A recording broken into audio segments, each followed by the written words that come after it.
Everyone and welcome to my channel. और अपने आज की वीडियो में हम बात करेंगे सीबीएसई क्लास 12 के फिजिकल एजुकेशन के सैम्पल पेपर को। जैसा कि आपको पता है, फिजिकल एजुकेशन का जो पेपर है सीबीएसई का वो होना है 12 मार्च को। We have 12 days to go. So हम कोशिश करेंगे तब तक अपने चैनल पर जो भी इंपॉर्टेंट चीज़ें हैं क्लास 12 के पेपर से रिलेटेड, या फिर आपको बोर्ड में कौन कौन सी चीज़ें हेल्प करने वाली हैं, इन चीज़ों के बारे में हम आपको गाइड कर सकें। तो अपने आज के वीडियो में हम डिस्कस करेंगे। सैम्पल पेपर है 2023-24 का, आपको इजीली अवेलेबल है ये सीबीएसई की वेबसाइट पर, वहां पर। और जो आपको पीडीएफ दिख रहा है, एक बुक का पीडीएफ है जिसका लिंक मिल जाएगा आपको डिस्क्रिप्शन में, जो कि बुक फ्री ऑफ कॉस्ट है। आपको PDF free of cost available है, आप जाकर इंस्टाग्राम या टेलीग्राम पर भी ले सकते हैं इसको। सो यहाँ जो है आपका 70 नंबर का पेपर आता है, आप सबको पता है 3 घंटे का पेपर है। हम अपने आज के वीडियो में इस बारे में बात करेंगे कि आप इस 3 घंटे को कैसे यूटिलाइज करें।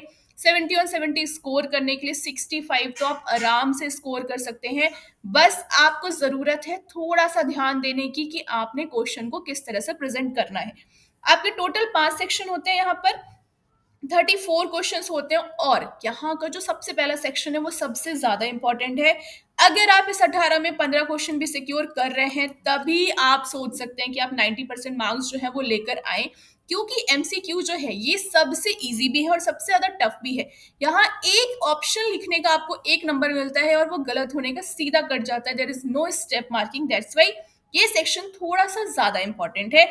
इसलिए आपको थोड़ा सा ज्यादा अच्छे से पढ़ने की जरूरत है। सेक्शन भी 2 मार्क्स का है। अभी हम आपको बताएंगे कि 2 नंबर में आपको कैसे 2 नंबर मिल सकते हैं। सीबीएसई की जो कॉपी चेकिंग है या जो मार्किंग स्कीम है वो किस तरह से है, जो आपको बहुत इजीली 2 नंबर दे सकती है। सेक्शन सी में आपको 3 नंबर के क्वेश्चंस मिलते हैं। यहाँ भी आपको बहुत ज्यादा लिखने की जरूरत नहीं है, थोड़ा कंसिडरेबली ज्यादा लिखना होता है। सेक्शन 4 भी बहुत स्कोरिंग है। केस स्टडी क्वेश्चन होते हैं, आपको क्वेश्चन को समझना बहुत अच्छे से, बहुत इजी आंसर्स होते हैं, इजीली आप 12 नंबर यहाँ से निकाल सकते हैं। सेक्शन ई जो है वो आपके लिए थोड़ा सा अच्छा है, लिखने वाले बच्चों के लिए बहुत अच्छा है। ये अगर वो बहुत अच्छे से प्रेजेंट करते हैं तो उनके 5 में 5 आ जाएंगे। अब देखो यहाँ पर कुछ चीजें ना बहुत ज्यादा इंपॉर्टेंट है। सीबीएसई में आपको जो भी क्वेश्चंस मिलते हैं वहां पे इंटरनल चॉइसेस मिलती हैं। अगर आपको कोई भी डायग्राम वाला क्वेश्चन मिलता है तो उसके साथ में आपको और में एक विजुअली इम्पेयर्ड के लिए क्वेश्चन मिलेगा जिसमें डायग्राम नहीं होता है। सो अगर आप विजुअली इम्पेयर्ड नहीं है तो आपको विजुअली इम्पेयर्ड वालों नहीं टिक करना है, इस बात का ध्यान रखना है। और हर एक क्वेश्चन जहां पे डायग्राम अवेलेबल है, बहुत सारे बच्चों को कंफ्यूजन होता है कि जो और वाले क्वेश्चंस हैं वो कैसे करें। होता क्या है कि और वाले क्वेश्चंस में कई बार ए के साथ लिखा होता है और यहाँ पे और लिखा होता है। उन्हें समझ नहीं आता है कि और वाला क्वेश्चन सिर्फ 1 नंबर के साथ है, पूरे 4 नंबर का और में है। तो ये सारी चीजों के बारे में हम डिस्कस करेंगे, सो दैट आपके मार्क्स का डिडक्शन ना हो। आप जितना लिख के आ रहे हैं वो एटलीस्ट आपको मिले। सबसे पहला क्वेश्चन आपको दिख रहा है, आइडेंटिफाई द आसन। ऑप्शन जो है वो सभी को पता है, पवन मुक्त आसन। और यहाँ पर जो भी एक चीज आपको बहुत अच्छे से आप समझ लीजिए कि आपका जो पेपर है उस पेपर में हिंदी में भी लिखा होता है, और इतना लिखा होता है कि अगर आप उसे बहुत अच्छे से समझे, मैं उन बच्चों की बात कर रही हूँ जिन्हें लिखने में चीजें नहीं आती, या फिर उन्हें स्पेलिंग में दिक्कत है, या फिर उनको लगता है कि इस वर्ड को कैसे लिखना है समझ में नहीं आ रहा है, आप अपने ही पेपर को यूज कर सकते हैं जो बड़े क्वेश्चन है उनका आंसर करने में। मान लीजिए आपके कोई ऐसा क्वेश्चन आया 5 नंबर में कि किसी बीमारी के आसन है, आपको नहीं याद आ रहा है, आपको एक आसन का क्वेश्चन मिलेगा, वहां से उठा लो। कुछ तो लिख कर आना है, कोई भी क्वेश्चन कभी भी अनअटेम्प्टेड नहीं छोड़ के आना है। अनअटेम्प्टेड क्वेश्चन आपको कोई भी मार्क्स दे के नहीं जाता, आप कुछ भी लिख कर आओगे, यू विल सिक्योर 1 और 2, एटलीस्ट हाफ तो आपको मिलने ही वाले। सो ये सारी जो चीजें हैं, इन बातों को ध्यान रखिए कि कैसे आपको मार्क्स स्नैच करने में। उन बच्चों के लिए बोल रही हूँ जिनको लिखने में ऐसा लगता है कि बहुत ज्यादा नहीं लिख पाते हैं, या फिर उनके दिमाग में तो बहुत सारी चीजें होती है, प्रेजेंट नहीं कर पाते हैं, उन सारे बच्चों के लिए चीजें बहुत ज्यादा हेल्पफुल होने वाली है। अब आप अगला क्वेश्चन देखिए, यहाँ लिखा है रिएक्टिव एग्रेशन। तो जब बात हो रही है रिएक्टिव एग्रेशन की, तो ऐसा हो सकता है कि आपकी किताब में वर्ड ना लिखा हो, तो आपको एक और चीज है, बगल में आपको हिंदी वर्जन मिलता है, आप हिंदी वर्जन पढ़िए। हो सकता है वहां पर आपको कोई ऐसा शब्द मिल जाए जो आपको ऑप्शन सेलेक्ट करने में हेल्पफुल हो, उसकी हेल्प लेनी है। आपकी क्वेश्चन पेपर में जो जो लिखा है वो कई बार आपके लिए किसी एक क्वेश्चन को दूसरे क्वेश्चन का आंसर आप बना सकते हो। ये सब आपको यूज करना है चीजें। ये मैं इसलिए बोल रही हूँ, ऐसा नहीं है कि आप पढ़ के मत जाओ, पढ़ना है आपको, बट स्टिल आपको किस तरह से अपने क्वेश्चन पेपर को यूज करना है, that's what I am telling. उसके बाद ये फ्रिक्शन फोर्स के बारे में लिखा है। अगर आप इस क्वेश्चन को बहुत अच्छे से नहीं पढ़ रहे हो तो आप नहीं दे पाओगे इसका आंसर। इसलिए जरूरी है कि यहाँ पर क्या लिखा है इसको पढ़िए। अब हो सकता है आपको ये समझ में नहीं आ रहा है कि क्या कहने की कोशिश कर रहे हैं, कोई बात नहीं, आप इसका हिंदी वर्जन पढ़िए, आपको बिल्कुल अच्छे से समझ में आएगा कि क्या कहने की कोशिश कर रहा है। तो जैसे ही आपको चीजें नहीं समझ में आ रही हैं, आप हिंदी वाले को पढ़ो, आपको चीजें क्लियर होंगी। और ऑप्शन हिंदी इंग्लिश में अलग नहीं होते हैं, सेम होते हैं, इसलिए आप दोनों चीजें पढ़ सकते हैं। इसके आगे यहाँ पे लिखा है irregular tear like wound caused by some blunt trauma. अगर मैं बात करूं हिंदी वाले बच्चों की, तो शायद हिंदी वाले बच्चों को ये चीजें कम समझ में आए कि इसमें यहाँ पर क्या लिखा है, या फिर कई बार होता है कि यही वर्ड आपको हिंदी में लिखे मिलते हैं, फिर हिंदी के वर्ड ज्यादा टफ होते हैं। तो अगर आपको हिंदी समझ नहीं आ रही तो आप इंग्लिश पढ़ लो, इंग्लिश समझ नहीं आ रही तो आप हिंदी पढ़ लो। बट आपको क्वेश्चन पेपर में इंपॉर्टेंट ये है कि हर क्वेश्चन आपको समझ में आना चाहिए। यहाँ पर मेरा मेन मोटिव ये नहीं है कि मैं आपको क्वेश्चन सॉल्व कर रहा हूँ, वो हम अपने अगले वीडियो में डिस्कस करेंगे। अभी मेरा जो सबसे इंपॉर्टेंट मोटिव है इस वीडियो को बनाने का, वो ये कि आपको ये समझाना कि क्वेश्चन को किस तरह से समझना है, जो कि बहुत सारे बच्चों को ये प्रॉब्लम आती है। अगर हम रिसेंट के डेज में देखें तो फिजिकल एजुकेशन का जो लेवल है वो पहले से काफी बढ़ चुका है, और बहुत सारे जो बच्चे हैं वो उस लेवल तक नहीं पढ़ के जाते हैं, क्योंकि आपका 6 सब्जेक्ट्स होता है, ऑप्शनल सब्जेक्ट में आ जाता है, इसलिए आप इसको थोड़ा सा कम पढ़ते हैं। स्टिल अगर आप कुछ चीजों को ध्यान में रखेंगे तो आप उस सिचुएशन में भी अच्छा खासा स्कोर कर सकते हैं। अब ये वाले जो क्वेश्चन है काफी ज्यादा कंफ्यूजिंग हो जाते हैं मोस्टली बच्चों के लिए। तो एक चीज है कि अभी तक जितने भी क्वेश्चन आए हैं उसमें मोस्टली का आंसर आपको ए ही मिल जाता है, और अगर आप इसको अच्छे से पढ़ेंगे तो भी आपको ये पता लग जाएगा कि हाँ ये दोनों एक दूसरे के रीजन असर्शन सही है या नहीं है। फिर यहाँ पर आप देखिए अगला क्वेश्चन लिखा है what do mean by iso and metric. तो यहाँ इस क्वेश्चन से आपको एक अगर आंसर मिलता है तो आप बाकी 3 मेथड जो है स्ट्रेंथ डेवलप के वो भी लिख सकते हैं। अगर आप कंफ्यूज हो गए हैं तो आपको ये पता है कि अगर एक ये होता है तो बाकी दोनों जो है वो क्या हो सकते हैं, या फिर आप यहाँ से हेल्प ले सकते हो अगर उस तरह का क्वेश्चन अगर आपको मिलता है। फिर अगला क्वेश्चन है it is the amount of blood pumped out of each side of the heart actually each ventricle in 1 minute. जब भी 1 मिनट की बात आती है तो हमेशा कार्डिक आउटपुट ही आता है। ब्लड प्रेशर जो है वो हमेशा 120/80 mmHg लिखा होता है। ब्लड वॉल्यूम जो है ये आपके फिजियोलॉजिकल वेरिएबल्स में नहीं आता है, जो कि आपके 3 फिजियोलॉजिकल वेरिएबल्स यूजुअली पूछे जाते हैं। कार्डिक आउटपुट पूछा जाता है, हार्ट रेट पूछा जाता है और स्ट्रोक वॉल्यूम पूछा जाता है। तीनों चीजें आपको पता होनी चाहिए। फिर हम बात करें अपने अगले क्वेश्चन की, जहां पर भी आपको डायग्राम गिवन और यहाँ 2 चीजें लिखी हुई हैं with no outside forces stationary object will not move, with no outside forces a object moving will not stop. तो 2 चीजें लिखी हैं, अब आपको ये बताना है कि ये किस चीज को दिखा रहा है। तो इसके जो आंसर्स है वो आपको लास्ट में मिल जाएंगे, आपको खुद से भी लगाना है, फिर आपने खुद भी लगाया होगा। इस तरह के क्वेश्चन लगाते वक्त आपको साथ में एक्सप्लेनेशन भी लिखना, अगर आप अपनी कॉपी में लिख रहे हैं फिर इसको पढ़ रहे हैं तो उसको साथ में पढ़ते जाइए कि यहाँ पर ऐसा क्यों होगा। कई बार होता है कि आपको कोई दूसरा ऑप्शन सही लग रहा होता है और यहाँ जो एक्चुअली आंसर में है वहां पे कोई दूसरा आंसर सही लिखा होता है, बट उसका एक्सप्लेनेशन भी यूजुअली गिवन होता है। ये जो क्वेश्चन है ये है आपके साइकोलॉजी वाले चैप्टर से, जो कि ओशियन के यहाँ पर लिखे हुए हैं। तो इस वाले क्वेश्चन को अगर आपने पढ़ा है या फिर अगर ओशन को बहुत अच्छे से आपने याद किया, इनके 5 वर्ड्स का मतलब क्या है, उनका मीनिंग क्या है, तो आप इसको बहुत आराम से लगा सकते हैं। यहाँ पर लगाते वक्त आपको एक चीज ध्यान देनी है कि इनके कोड आप सही लिख कर आए। कई बार यहाँ पर आप सही टिक करते हैं, फर्स्ट का सेकंड है, सेकंड का थर्ड है, बट आप कंफ्यूज हो जाते हैं कि आपको इनको आंसर्स में लिखना है या इनको आंसर्स में लिखना है। आपके आंसर हमेशा ABCD ही होंगे, first second third fourth Roman number में दिए हैं वो आपके आंसर नहीं होते हैं, इस बात का ध्यान रखिए। और यहाँ बहुत इसलिए इजी है क्योंकि अगर आपने एक भी आंसर सही लगाया तो चांसेस हैं कि आप कहीं ना कहीं सही ऑप्शन आपको मिल जाएगा। तो इससे एक और फायदा है, अगर आपको एक भी पता है एक्सट्रोवर्जन का क्या होगा, अगर आपको पता है तो बाकी आपको अपने आप सही मिल जाएंगे। और अगर 5 नंबर में क्वेश्चन का क्वेश्चन आता है तो आप इसे बहुत अच्छे से एक्सप्लेन भी कर पाएंगे। तो इस तरह आप पढ़िए ताकि आप अपने ही क्वेश्चन पेपर को आगे यूज कर सके। फिर यहाँ पर आपका जो क्वेश्चन है वो न्यूट्रिशन के चैप्टर से आता है, ये काफी ज्यादा इंपॉर्टेंट है। न्यूट्रिशन के चैप्टर में आपको जितने भी विटामिन मिनरल या मैक्रो मिनरल माइक्रो मिनरल्स के बारे में बात की गई है वो आपको पढ़ना है, क्योंकि मैक्रो मिनरल और माइक्रो मिनरल से रिलेटेड भी क्वेश्चन आया हुआ है CBSE में। उसके बाद यहाँ पर जो विटामिन सी का क्वेश्चन पूछा गया है कि scurvy is cause due to deficiency of vitamin C, जो कि सही है। बट यहाँ पे लिखा है disease sets in which the diet does not include fresh vegetables and fruits for a long time. जो कि गलत है, इसलिए इसका जो आंसर है वो हो जाएगा बी। इस तरह से जो है आपको आंसर्स मिल जाएंगे। इसको हम आगे अपने वीडियो में बहुत अच्छे से एक्सप्लेन करके समझेंगे।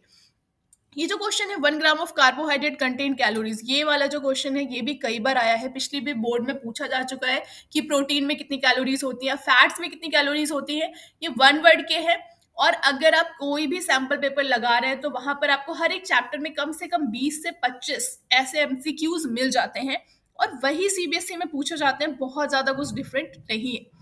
अब ये क्वेश्चन जो डायबिटीज वाला है बहुत इजी है कि किस ग्लैंड से एसोसिएटेड होता है, आप सबको पता होगा। ये फिर एक चीज आती है जो कि आपका फर्स्ट चैप्टर है, मैनेजमेंट वाला। मैनेजमेंट इन स्पोर्टिंग इवेंट जो है, इसमें आपको फॉर्मूलेस बहुत अच्छे से समझने हैं। इनके जो फॉर्मूले ऑप्शन में आते हैं वो काफी क्लोज आते हैं। इसमें बहुत सारे बच्चे गलत करके आते हैं। तो क्वेश्चन ये पूछा है, what is the formula determine number of matches in league fixture. तो लीग फिक्चर में नंबर ऑफ मैचेस निकालने का फॉर्मूला n/n-1/2 होता है, जबकि नॉकआउट में ये n-1 होता है, दैट्स इट। तो आपको यहाँ पे ध्यान रखना है कि n/n-1/2 कब होगा, n+1/2 कब होता है, n-1/2 कब होता है, बाय निकालने का फॉर्मूला क्या होता है। ये सारी चीजें आपको बहुत अच्छे से लिखनी पड़ेंगी, समझनी पड़ेंगी, तभी आप इनके सही एमसीक्यूज लगाकर आ पाएंगे। इसके बाद यहाँ पर एक क्वेश्चन है, काफी बड़े से कुछ लिखा हुआ है, बट अगर आप इसको अच्छे से पढ़ेंगे तो बहुत इजिली आप इसका आंसर दे पाएंगे। फिर अगला क्वेश्चन है, school management needs to recognise the essential place of physical activity in the education of children with special need. क्योंकि आपके पूरे 10 चैप्टर है फिजिकल एजुकेशन में और टोटल 18 एमसीक्यूज आते हैं, इसलिए चांसेस ये है कि हर एक चैप्टर से यूजुअली 2 एमसीक्यूज आपके आ जाते हैं। ये CWSN वाले चैप्टर से क्वेश्चन है, ये पूछ रहा है विच ऑफ दीज नॉट, यहाँ नॉट लिखा है, one of the result of physical activities in children with special need. कौन सा एक ऐसा इसमें से ऑप्शन है जो कि फिजिकल एक्टिविटी का रिजल्ट नहीं है। कॉन्फिडेंस इंप्रूव होता है, एंड्योरेंस इंप्रूव होता है, डिप्रेशन नहीं होता है, बेटर आई हैंड कोऑर्डिनेशन होता है। अगर अभी आप क्वेश्चन पेपर उठा के देखें, अगर आपने जितने भी प्री बोर्ड्स दिए होंगे और ये चैप्टर आया होगा, तो वहां पर ये क्वेश्चन बहुत बार आता है कि फिजिकल एक्टिविटी स्पेशल नीड वाले बच्चों के लिए कैसे जो है यूजफुल है या फिर क्या जरूरत है। यहाँ आपको 3 ऑप्शन मिल गए। जब आपको 3 नंबर में क्वेश्चन आएगा तो आप ये लिख सकते हैं कि फिजिकल एक्टिविटी से जो उनका कॉन्फिडेंस है इंप्रूव होता है, उनका एंड्योरेंस इंप्रूव होता है, उनका आई हैंड कोऑर्डिनेशन जो है वो बेटर होता है। आपको 3 ऑप्शन यहाँ से मिल जाते हैं। तो इसलिए मैं बार बार कह रही हूँ कि आपको किस तरह से अपने क्वेश्चन का यूज करना है अपने आगे के क्वेश्चंस में, ये भी आपको पता होना चाहिए। If the menstruation cycles does not begin at puberty, इस कंडीशन को क्या बोलते हैं, इसको बोलते हैं प्राइमरी एमेनोरिया। और ये क्वेश्चन हर बार आता है आपके मेंस्ट्रुएशन साइकिल से रिलेटेड। 4 क्वेश्चन यहाँ से बनते हैं। सबसे पहले कि स्टार्ट को क्या बोलते हैं, इस क्वेश्चन को इसका आंसर होता है मेनार्क। इसके स्टॉप होने को क्या बोलते हैं, जो कि होता है मेनोपॉज। उसके बाद क्वेश्चन आता है कि अगर ये स्टार्ट नहीं होता है तो क्या बोलते हैं, और अगर स्टार्ट होने के बाद ये रुक जाता है तो उसे क्या बोलते हैं। तो ये 4 ऑप्शन जो है आपको पता होने चाहिए, बहुत क्लियरली पता होने चाहिए। और फिर से बोल रही हूँ कि क्वेश्चन बिना पढ़े ऑप्शन नहीं लगाना है, जरा सा चेंज होने पे इसका मतलब बदल जाता है। सीनियर सिटीजन फिटनेस टेस्ट जो कि रिकली जोनस है, ये आपको बहुत अच्छे से पढ़ना है। आपको इसके 6 के 6 टेस्ट आइटम पता होने चाहिए, इसकी जो रेंज है वो क्या है। तो आपको सबको एक चीज बहुत अच्छे से पता है कि 60+ के लिए है। तो इसलिए अगर आपको नहीं पता है तो थोड़ा सा अपना लॉजिक यूज करना है। 60+ में यही आता है, 55 है नहीं होगा, 65 है नहीं होगा, 50 है नहीं होगा। तो इस तरह से आपको यूज करने हैं अपने जो भी आंसर है। अब अगर क्वेश्चन आ जाता है कि Rikli senior citizen fitness test को लिखना है, तो वहां पर आप इंट्रोडक्शन में एक लाइन लिख सकते हैं कि ये टेस्ट 60 से 94 ईयर्स के लोगों के लिए होता है। तो इसलिए आप इसको यूज कर सकते हैं। फिर है काइफोसिस ऑल्सो नोन एज, यहाँ पर आती है आपकी स्पाइनल डिफॉर्मिटी। इन सारे ही जितनी भी चीज मैं बता रही हूँ वो सारी की सारी ऑलरेडी अवेलेबल है। अगर आप इनके वीडियोस देखना चाहते हैं, उनके लिंक और पूरा का पूरा प्लेलिस्ट का लिंक आपको मिल जाएगा डिस्क्रिप्शन में, आप वहां से भी जाके पढ़ सकते हैं। 10 वीडियो अगर आप देख लोगे तो सिर्फ और सिर्फ इंपॉर्टेंट चीजें वहां डिस्कस की गई हैं, वो भी आपको पूरे के पूरे 10 चैप्टर बहुत ही अच्छे से समझा कर जाएंगे। तो बात करें काइफोसिस, काइफोसिस को क्या कहा जाता है, हंचबैक भी कहा जाता है, हॉलो नहीं सॉरी हंचबैक। अब हॉलो बैक किसे कहते हैं, कर्व बैक किसे कहते हैं, ये भी आपको पता होना चाहिए। स्पाइनल डिफॉर्मिटी 3 होती है, जो कि है काइफोसिस, लॉर्डोसिस और स्कोलियोसिस। तीनों पता होनी चाहिए। 6 तरह की टोटल डिफॉर्मिटीज है आपकी, जो कि आपको याद होनी चाहिए। कुछ कुछ चीजें ही आपको बहुत अच्छे से याद होनी चाहिए। अगर आप उतना याद करके जाते हो, आराम से 50+ स्कोर करके आओगे। कुछ बहुत ज्यादा लिखने की जरूरत नहीं है, सिर्फ उतनी भी चीजें लिखा है तो भी आराम से 50+ आ जाएंगे। अब बात करें आगे के क्वेश्चन की, जैसे कि ये 2 मार्क्स का क्वेश्चन है। यहाँ पर आपको दिख रहा है कि 2 मार्क्स के क्वेश्चन में एक यहाँ पर एक चीज लिखिए 0.5 into 4। अब लिखा है point out physiological factors for strength. Strength के लिए आपको फिजियोलॉजिकल फैक्टर्स लिखने हैं कि कौन कौन से फिजियोलॉजिकल फैक्टर्स हैं जो स्ट्रेंथ के लिए रिस्पॉन्सिबल होते हैं। अगर आप ABCD करके 4 चीजें भी लिख कर आते हैं तो भी आपको 2 मार्क्स मिलेंगे।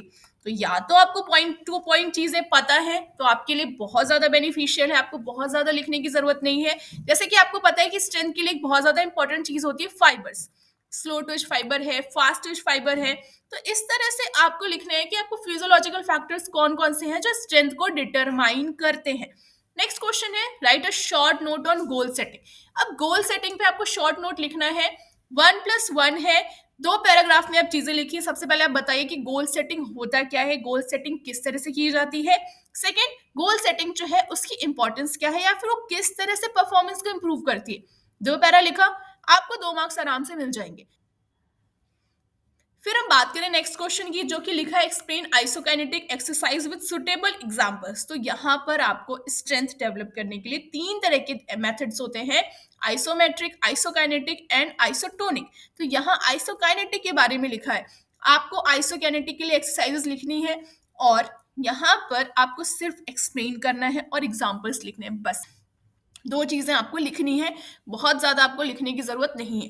राइट अ की point on cardio respiratory factors determining fitness. अब आपको कार्डियो रेस्पिरेटरी फैक्टर्स के बारे में लिखना है। बहुत सारे लोग इसमें कंफ्यूज हो जाते हैं कि कार्डियो रेस्पिरेटरी, कार्डियोवास्कुलर या फिर आपका जो सर्कुलेटरी सिस्टम है ये सब अलग अलग है या फिर कितना डिफरेंस है। आप जब कार्डियोवास्कुलर या कार्डियो रेस्पिरेटरी के बारे में लिख रहे हैं तो काफी सिमिलर है, आप एक ही चीज भी लिख कर आएंगे तो वो भी सही होगा। आपकी किताब में जो भी चीजें लिखी हुई हैं वो ऑलमोस्ट सिमिलर ही लिखी हुई है, उससे बहुत ज्यादा डिफरेंस नहीं है। आपको सिर्फ ये बताना है कि आपके कार्डियोवास्कुलर फिटनेस जो है या फिर कार्डियोवास्कुलर फैक्टर्स जो है वो आपकी फिटनेस को कैसे डिटरमाइन करते हैं। और यहाँ पर जो सबसे सही है वो है कार्डियोवास्कुलर।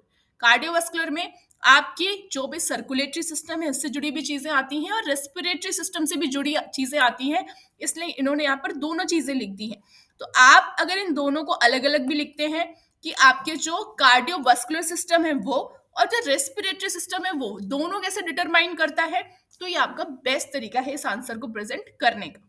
फिर यहाँ पर देखिए जो 23 क्वेश्चन यहाँ पे चॉइस है, इन दोनों में कोई भी आपने एक करना है, आप डिसाइड कर लो कि आपको कौन सा सही लग रहा है। यहाँ लिखा है explain the procedure and scoring of 600 metre run and walk. जितने भी आपके पास टेस्ट है, आपके पास टेस्ट एंड मेजरमेंट में जितने टेस्ट हैं उसमें बहुत सारे टेस्ट आइटम है, जैसे 600 मीटर बैलेंस जो है, बीम बैलेंस है, 50 मीटर है, सेट एंड रीच है। हर एक टेस्ट को कैसे कराया जाता है, उसको स्कोरिंग कैसे की जाती है, ये आपको लिखना है। ये हम पहले भी डिस्कस कर चुके हैं कि हर एक टेस्ट की आपको 4 चीजें पता होनी चाहिए। सबसे पहला, वो टेस्ट का पर्पस क्यों है, वो कराया कैसे जाता है, उसके लिए आपको कौन कौन से इक्विपमेंट्स चाहिए, उसको कराने का प्रोसीजर क्या है या फिर उसका एडमिनिस्ट्रेशन कैसे होता है, चौथा उसकी स्कोरिंग कैसे होती है। 4 चीजें आपको हर एक टेस्ट के बारे में पता होनी चाहिए। यहाँ पे 600 मीटर रन और वॉक का लिखा। और एक और बहुत ज्यादा इंपॉर्टेंट चीज, 2 नंबर का क्वेश्चन ही क्यों ना हो, अगर आप थोड़ा सा डायग्राम या इलस्ट्रेशन दे सकते हैं that is the best thing. Cherry on the top वाली चीज हो जाएगी कि आपने कुछ भी डायग्राम बनाया है, कोई भी फ्लो चार्ट बनाया है, किसी भी तरह से थोड़ा सा प्रेजेंटेबल किया है, वो आपके कॉपी को बहुत अच्छा दिखाता है। तो जैसे कि हमने एक ट्रैक बना दिया, यहाँ पर हम लिख सकते हैं कि 1 लैप इज इक्वल टू 600 या फिर 200 मीटर लिख दिया। तो हम इसको प्रोसीजर में लिखेंगे कि हम जो भी सब्जेक्ट होगा उसको 3 राउंड लगाने के लिए बोलेंगे, 3 लैप्स लगाने के लिए बोलेंगे, सो दैट वो 600 मीटर दौड़ पाए। इस तरह से आपको चीजें यहाँ पर एक्सप्लेन भी करनी है। Second, explain the importance of fluid during a competition. तो ये भी चीज आपको 2 पॉइंट में लिखनी है, 2 इंपॉर्टेंस लिखने हैं, सो दैट आपको एक और एक 2 नंबर दिए जा सके। इसके बाद है सेक्शन सी, 3 नंबर का। पहला क्वेश्चन है एक्सप्लेन यानी 3 strategies to make physical activities accessible.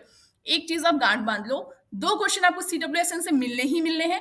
एक, या तो क्वेश्चन ये आएगा कि कौन कौन सी स्ट्रैटेजीज हैं जो फिजिकल एक्टिविटीज को एक्सेसिबल बनाती हैं, दूसरा उनके लिए फिजिकल एक्टिविटी इंपॉर्टेंट क्यों है। ये 2 चीजों के पॉइंट कम से कम 3 से 4 पॉइंट पढ़ के जाइए, आराम से आप एक क्वेश्चन को अटेम्प्ट करके आ पाएंगे। What are the benefits of non nutritive foods. अब नॉन न्यूट्रिटिव फूड्स और न्यूट्रिटिव फूड्स में डिफरेंस होता है। बहुत सारे बच्चों ने, ऐसा मैंने कॉपी भी चेक करी है, कि नॉन न्यूट्रिटिव फूड्स, वो जंक फूड को नॉन न्यूट्रिटिव फूड्स कहते हैं, but they are not actually the right answer. So आप इसे पढ़िए कि नॉन न्यूट्रिटिव फूड्स जो हैं वो क्या होते हैं, वो आपके टेस्ट को इन्हांस करते हैं या फिर किस तरह से आपकी डाइट में इंपॉर्टेंट होते हैं। आपको बेनिफिट्स लिखने हैं। यहाँ पे 1+1+1 लिखा हुआ है। सीबीएसई ने आपको बता के भेजा है कि भाई 3 नंबर चाहिए, 3 पॉइंट लिखो, 3 नंबर आपको मिलेंगे। फिर है what should be the role of technical and marketing committee while organising the event. यहाँ इन्होंने 1.5 नंबर से इनको जो है वो डिस्ट्रीब्यूट कर दिया है। तो आपने क्या करना है, टेक्निकल कमेटी का रोल अलग लिखना है, मार्केटिंग कमेटी का रोल अलग लिखना है, दोनों को घुसाना नहीं। इसको अगर आप और अच्छे से प्रेजेंट करना चाहते हैं तो आपको करना क्या है, उनके जो रोल लिखने हैं वो प्री स्पोर्ट्स इवेंट, पोस्ट और ड्यूरिंग, तीनों अलग अलग लिख दीजिए। या फिर आप एक टेबल बनाइए, इस तरह से आपकी कॉपी जो है वो काफी लंबी होती है। यहाँ पे ऊपर आपको लिखना है टेक्निकल कमेटी, यहाँ पे लिखिए प्री, यहाँ पे लिखिए ड्यूरिंग और यहाँ पे लिखिए पोस्ट। यहाँ पर सिर्फ एक एक पॉइंट लिखिए। आपको बहुत अच्छा प्रेजेंटेशन होगा। थोड़ा सा टाइम लगेगा, स्केल का यूज करना पड़ेगा, बट अगर आप ऐसे लेकर आ रहे हो, मार्क्स बहुत अच्छे आएंगे। आपकी कॉपी का जो विजुअल होगा देखने में बहुत ही ज्यादा अट्रैक्टिव होगा और नंबर तो आराम से देगा जो भी चेक करेगा। ठीक है। उसके बाद है डिफरेंस बिटवीन इंट्रोवर्ट एक्सट्रोवर्ट। जब भी डिफरेंस लिखना है हमेशा इस तरह की टेबल बनानी, कभी भी पैरा में नहीं लिखना है। ये ही आपका सबसे अच्छा विजुअल तरीका होता है। 1+1+1 लिखा है, यानी आपको 3 डिफरेंस तो लिखने हैं। इंट्रोवर्ट और एक्सट्रोवर्ट में 3 डिफरेंस क्या होते हैं, या फिर आप चाहो तो उसमें एक एग्जाम्पल भी ऐड कर सकते हो जो कि आपके 1 नंबर में आराम से जाएगा। फिर यहाँ पे क्वेश्चन आता है डिफाइन फ्रैक्चर। फ्रैक्चर अगर आप स्पोर्ट्स इंजरी वाला हमारा खोलेंगे तो आपको मिल जाएगा कि फ्रैक्चर को हमने इस तरह से हड्डी बनानी है, कैसे भी बन जाए, उसको तोड़ के हल्का सा दिखाना है, मतलब अपनी हड्डी नहीं तोड़नी है, हल्का सा उस पर क्रैक या फिर किसी भी तरह से उसे विजुअली दिखाना है कि फ्रैक्चर होता क्या है। और 4 तरह के फ्रैक्चर्स लिखने हैं। 2 नंबर लिखा है तो आप जो 4 तरह के फ्रैक्चर लिखोगे उसको इस तरह से आप चाहो तो टेबल भी बना सकते हो। यहाँ पर आपने फ्रैक्चर का टाइप लिखा, यहाँ पे डायग्राम बना दिया और यहाँ पर लिख दिया कि इस फ्रैक्चर में क्या होता है। 2 से 3 पॉइंट्स लिखने हैं, कहानी नहीं लिखनी है। सेकंड, जैसे आपने यहाँ पे लिख दिया कि आपने लिखा है कि ग्रीन स्टिक फ्रैक्चर, तो ग्रीन स्टिक फ्रैक्चर बनाया, यहाँ लिखा कि बच्चों में होता है, जो है फ्रेजाइल बोन्स में होता है। सेकंड, अगर आपने यहाँ पे लिखा कि कॉम्बिन्यूटेड फ्रैक्चर, तो आपको लिखना है कि यहाँ पर जो हड्डियां वो कई टुकड़ों में टूट जाती हैं या फिर ब्रिटल हो जाती हैं। 2 पॉइंट्स लेके बहुत है। यहाँ पे लिख दिया तीसरा। इस तरह से अगर आप लिख कर आ रहे हैं, कोशिश करेंगे कि आपको इस तरह से लिखी हुई कॉपी भी दिखाई जाए। अगर मेरे पास अवेलेबल होगी then I will show you. But जो भी बच्चे इस तरह से लिख कर आएंगे, मार्क्स आराम से आप बहुत अच्छे लेकर आने वाले हो। फिर अगला क्वेश्चन है write in brief the corrective measure of bow leg, knock knee and flat foot. अब इसके लिए भी अगर आप इस तरह से एक डब्बा बना सकते हैं तो बहुत अच्छी बात है। अगर आप डब्बा नहीं बना सकते हैं तो आप जब बो लेग लिखें तो बो लेग का डायग्राम बनाए। 3 चीजें लिखनी है। सबसे पहले लिखना है कि बो लेग होता क्या है, छोटा सा लिखना है बट जरूर से लिखना है। बो लेग जो है वो किस तरह से आपको दिक्कत देता है, तो फिर उसके बाद आपको लिखना है कि उसके करेक्टिव मेजर्स क्या है। अगर आप उसको बहुत अच्छे से लिखना चाहते हो, टाइम है नहीं है, आपको सिर्फ यहाँ पे बो लेग लिखना है, यहाँ पे नॉकनी लिखना है, यहाँ पे फ्लैट फुट लिखना है, करेक्टिव मेजर्स में लिखने हैं। करेक्टिव मेजर्स में आपको यहाँ पे आसन के नाम लिख सकते हो, एक्सरसाइज के नाम लिख सकते हो, या फिर और भी किसी भी तरह की चीजें, सर्जरी है तो आप वो लिख सकते हो। बस तीनों में ये लिख दो, कुछ नहीं लिखना है, इसको भी मत लिखो। इतना से लिख कर आओ, 3 नंबर आराम से मिलेंगे। तो अपने आज के वीडियो में हमने डिस्कस किया है कि इतने क्वेश्चंस कैसे करने हैं। अपने आगे या फिर अगले वीडियो में हम बात करेंगे कि बाकी के क्वेश्चंस आपने कैसे करने हैं या फिर उनके आंसर्स निकालने का तरीका क्या है, आपको कितना कॉपी में लिखना है, कैसे लिखना है, ये चीजें आपको करनी है। आज के लिए इतना ही। अपने अगले वीडियो में हम बात करेंगे अगले पोर्शन को। Till that keep watching and stay tuned.